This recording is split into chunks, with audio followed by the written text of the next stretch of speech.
Bienvenidos, queridos hermanos, con ustedes su hermano en Cristo, Jaime Cárdenas, en este su programa, Conociendo el Concilio Vaticano II, porque la verdadera santidad comienza con un sí a Dios.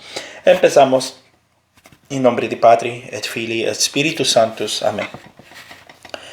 Pater noster, qui es in celis, sanctificetur nomen tuum, adveniat regnum tuum, fiat voluntas tua, sicut in cielo et in terra. Panem nostrum quotidianum da nobis hodie, et dimitti nobis debita nostra, sicut et nos dimitibus debitoribus noster, et ne nos induscas in tentationem, se libera nos a malo. Amén. Ave Maria, gratia plena, Dominus tecum, benedicta tui mulieribus, et benedictus fructus ventris tui, Iesus. Sancta Maria, Mater Dei, ora pro nobis peccatoribus, nunc et in hora mortis noster. Amén. Espíritu Santo, ilumínanos y santifícanos. En nombre de Patri, et Filii, et Spiritus Sanctus. Amén. Pues bien, mis hermanos, vamos a continuar con el Concilio Vaticano II, con el Decreto Presbyterorum Ordinis, capítulo 2, Misterio de los Presbíteros. Funciones de los presbíteros ministros de la palabra. El pueblo de Dios se reúne ante todo por la palabra de Dios vivo, que con todo derecho hay que esperar de la boca de los sacerdotes. Pues como nadie puede salvarse si antes no cree, Marcos 16:16, los presbíteros como cooperadores de los obispos tienen como obligación principal el anunciar a todos el Evangelio de Dios para constituir e incrementar el pueblo de Dios, cumpliendo los mandatos del Señor. Vayan por todo el mundo y prediquen el Evangelio a toda criatura. Marcos 16:15. Porque con la palabra de salvación se suscita la fe en el corazón de los no creyentes y se robustece en el de los creyentes. Y con la fe empieza y se desarrolla la congregación de los fieles según la sentencia del apóstol. La fe viene por la predicación y la predicación por la palabra de Cristo. Romanos 10:9. Miren, mis hermanos, esto es algo muy importante. La fe viene por la predicación. No se hay fe sin predicación, al menos que sea algo muy extraordinario que Dios le dé a otra persona. Pero la regla de oro, que a través de la predicación, he ahí lo importante de ir a grupos de oración, de escuchar estas charlas, de escuchar todos aquellos predicadores que dentro de la doctrina de la iglesia les están dando un evangelio o la doctrina. ¿Por qué? Porque a medida que van escuchando, su fe va aumentando. A veces parece que no. A veces cuando leemos documentos que a veces son hasta aburridos porque no nos aplica a nosotros, pero la fe va creciendo, se va llenando de lo que enseña la iglesia. Un día llegará una situación donde algo pasa y ¡pum!, te acuerdas de eso que escuchaste, que creíste que no era importante.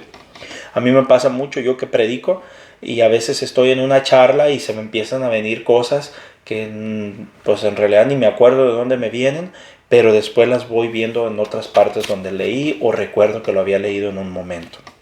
Entonces, la fe viene por la predicación. Entonces, ¿qué tenemos que hacer si queremos más fe? Escuchemos la predicación de la palabra de Dios.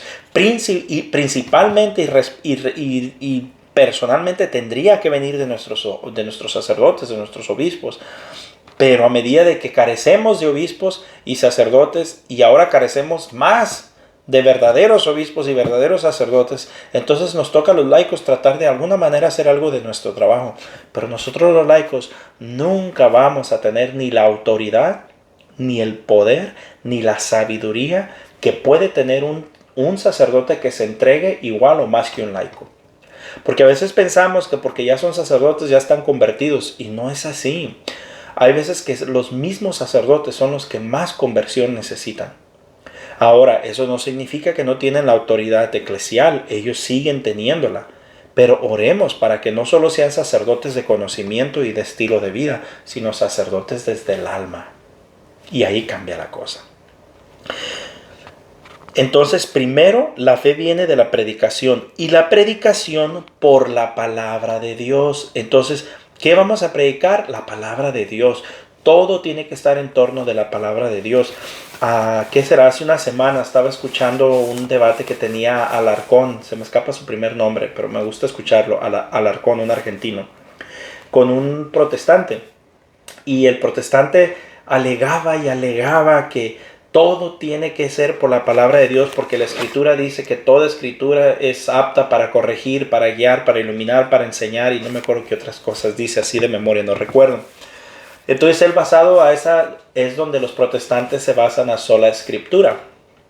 Entonces Alarcón le decía, pero si es solo la escritura, entonces ¿por qué ningún texto bíblico dice que solo la escritura? Y él decía, necio, que esas decía que solo la escritura. Y le dice, no, aquí dice toda escritura.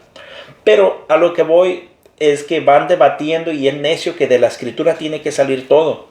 Y yo decía, para mí que a Alarcón no se le ha prendido el foco en esta área. También nosotros los católicos, todos estos documentos del Concilio Vaticano II, todos los documentos del Catecismo Católico, toda la doctrina, todas las encíclicas, todo está basado en las Sagradas Escrituras. Nada no lo hemos inventado. Todo está sustento en la Escritura. Todo. Directa o indirectamente, implícita o explícitamente, pero todo está basado en las Sagradas Escrituras. Si no me creen, vean al Padre Luis Toro cómo los deja sin palabras y solamente con las Sagradas Escrituras. Si ustedes me han seguido en los programas del Catecismo Católico, pueden ver cómo todo nos daba pasajes bíblicos de dónde salía lo que nos decía. Ahorita que estamos leyendo esto, nos está diciendo de dónde está deduciendo lo que nos está explicando. Todas las doctrinas, todas las teologías, todas las encíclicas, todos los decretos, todos los concilios, todo el catecismo, todo viene deducido de las Sagradas Escrituras. ¿Cuál es la diferencia de que nosotros tenemos planificadas las Escrituras y los protestantes creen en sola Escritura? ¿Cuál es la diferencia? Bueno, fácil. El protestante cree que únicamente las Escrituras y solo las Escrituras. No a la doctrina, no al catecismo, no a nada de eso. Entonces ellos dicen solo lo que dice en la Biblia.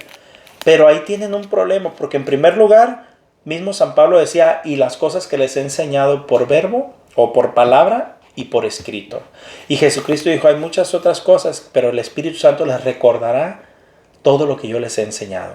Entonces, vemos pasajes donde dice lo contrario el protestante. Ellos dicen, si no están en las escrituras, no lo creo. Pues en las escrituras habla de cómo debes de tratar a un esclavo. Y sin embargo, el protestante no cree que deben de tener esclavos. ¿Y de dónde sacan eso si en la Biblia lo aprueba? Incluso te da instrucciones cómo debes de tratar a tu esclavo. En ninguna parte de la Biblia dice que está prohibido tener esclavos. Al contrario, lo aprueba. Entonces, si es solo la escritura, ¿por qué crees que no debemos de tener esclavos? Si la escritura aprueba a los esclavos. ¿Qué otro ejemplo se me viene a la mente de las escrituras? La mujer. La mujer no tiene derecho a hablar, no tiene derecho a entrar al templo, no tiene nada, y está en las escrituras. Incluso San Pablo dice, si una mujer tiene una pregunta, que se calle en la asamblea, y cuando llegue a su casa, que le pregunte a su marido. ¿Por qué no practican eso los protestantes? Tienen pastoras. ¿De dónde sacan en la Biblia que hay pastoras? Si no existía ninguna apóstola, no existía ninguna sacerdotisa en el pueblo judío. Entonces, ¿de dónde sacan las mujeres pastoras si no están en la Biblia? ¿Dónde sacan eso? Estaban las diaconisas, y ni siquiera las diaconisas como lo vemos, como lo entendemos hoy, como lo practicamos hoy a nivel eclesial, sino las diaconisas eran las siervas de los apóstoles, las que cocinaban, las que limpiaban, las que cosían, las que hacían toda la limpieza, las que hacían todo lo más abajo, por decirlo así. Entonces, ¿de dónde sacan el concepto de las pastoras? Sí, eso no existe en la Biblia. ¿Ven cómo se contradice el protestante? El católico planificamos todas las escrituras. ¿Qué significa eso? Que la iglesia tiene la autoridad, como dice 1 Timoteo 3:15, que la iglesia es columna y fundamento de la verdad. Entonces la iglesia tiene la autoridad de que se lee las escrituras, y de las escrituras hacen una exégesis, hacen una hermenéutica, hacen una teología, y esa nos la presentan a nosotros como doctrina de la iglesia, que viene siendo el catecismo, viene siendo el Concilio Vaticano I, el Concilio Vaticano II, las encíclicas. Todo tiene que estar basado en las escrituras. Si no está basado en las Escrituras, entonces simple y sencillamente lo rechazamos. Esa es la diferencia de cómo nosotros planificamos las Sagradas Escrituras y cómo los protestantes creen en un concepto erróneo de solo la Escritura. Entonces, dice que la fe viene por la predicación y la predicación por la palabra de Dios. Pero si nunca leemos la palabra de Dios, si nunca conocemos nada de la palabra de Dios, entonces ¿qué le vamos a predicar a la gente? ¿Puros cuentos chinos? Por eso es importante leer las Escrituras. Los presbíteros, pues, se deben a todos. En cuanto a todos, deben comunicar la verdad del Evangelio que poseen en el Señor.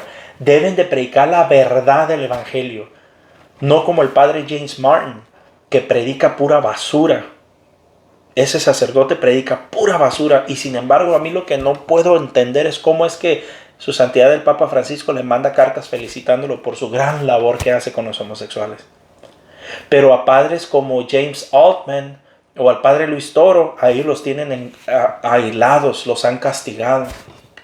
Al padre de los cincelazos, se me escapa el nombre de este padre, se me fue ahorita. Los padres que están predicando el evangelio como es y no tienen miedo a hablar, a ellos sí los censuran y los tapan. Pero estos otros sacerdotes que dicen lo que se les pega la gana en contra de la doctrina, antes hasta los han felicitado. Entonces eso a veces es preocupante. Hay otros sacerdotes que son más precavidos, más astutos. Predican el evangelio, pero no se meten en los temas que pueden, por ejemplo, decimos en México, sacudir el avispero. Y tampoco eso está correcto. Dice aquí las Sagradas, no las Sagradas Escrituras, dice aquí el Concilio Vaticano II, el decreto, que deben comunicar la verdad del evangelio. Por lo tanto, tienen que hablar de toda la verdad, no nomás partes de la verdad para que no los castiguen o para que no los regañen, no. Tienen que predicar la verdad y eso duele. Le duele a la gente. No tienen idea cuánta gente se me ha hecho encima. Me han restregado mis pecados de mi pasado. Me han restregado mis errores de mi presente y mis pecados de mi presente. Me han restregado mis debilidades que tengo como cualquier otro ser humano. Para de esa manera desautorizarme a la hora para intimidarme, para que ya me calle. Porque cuando predicamos la verdad, a la gente le arde en lo más íntimo del corazón. Pero es que ahora estamos en una sociedad tan políticamente correcta que muchos tienen precaución para que nadie se ofenda. Por eso a veces tristemente vemos ¿cómo se dicen? Prédicas o encíclicas como Fiduciam Supplicas, una basura de encíclica. La práctica, siempre lo he explicado, no la doctrina. Cuando explican la doctrina de lo que es el matrimonio, lo explican muy hermosamente. Pero ya después que empiezan a dar ejemplos de cómo es la práctica para bendecir las parejas, basura, muy mal hecho. Que no me sorprendería que muy pronto la quiten. Después de este papado, en este papado no creo que la quiten. Pero después de este papado quizás sí. Entonces,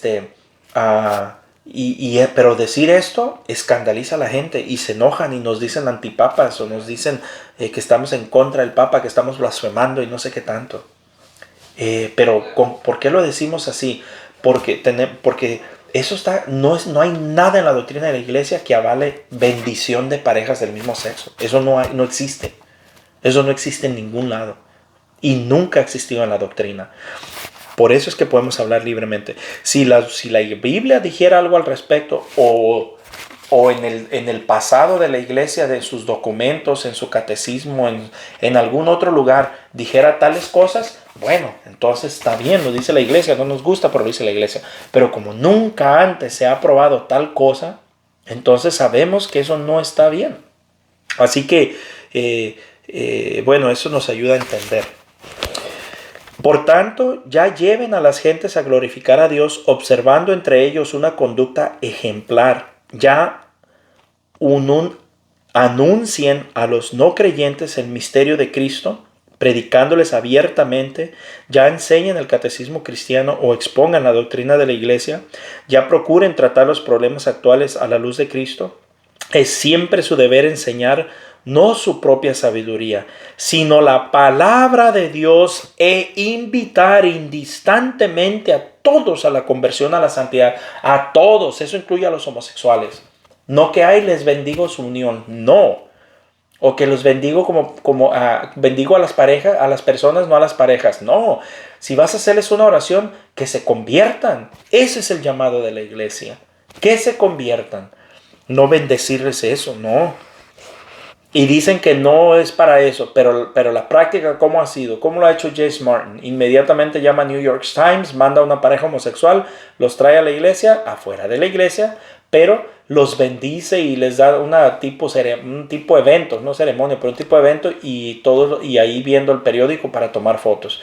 Eso no es lo que decía el documento, pero como el documento está medio gris, hay área de donde cortar, estos agarran y cortan. Es algo que yo no entiendo por qué nuestros sacerdotes, nuestros líderes, no todos, pero los que lo hacen, no han entendido. A esta gente les das un dedo y te agarran el brazo entero. Por eso es que no debemos de ceder a estas agendas. Y el sacerdote tiene que predicar la palabra de Dios, no lo que él piensa, no lo que él cree, sino lo que la iglesia enseña.